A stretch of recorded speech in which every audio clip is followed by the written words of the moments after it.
ভারতের মধ্যে মুসলমানদের উপর অত্যাচার বন্ধ করুন, মুসলমানদেরকে শান্তিতে থাকতে দেন, বাংলাদেশের উপর শকুন চক্ষুকে উঠিয়ে দিন। আমরা আজকে স্পষ্ট ভাষায় জানিয়ে দিতে চাই, ভারতে বসে শেখ হাসিনা রয়ের মাধ্যমে একের পর এক কূটকৌশল চালিয়ে যাচ্ছে। আমরা এই ভারতীয় আগ্রাসনের বিরুদ্ধে তীব্র নিন্দা এবং প্রতিবাদে এই জানে ক্ষান্ত হচ্ছি না।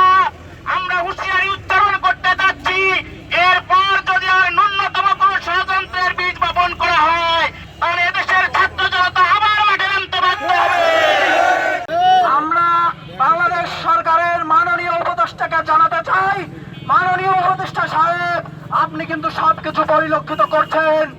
এর জন্য আমাদের সার্বভৌমত্ব যে ক্ষতিগ্রস্ত হচ্ছে, এই সার্বভৌমত্বকে রক্ষা করার জন্য যে দালালকে এই দেশ থেকে বের করতে হবে, সেই দালালকে দ্রুত এই দেশ থেকে বের করার ব্যবস্থা করে দেয়।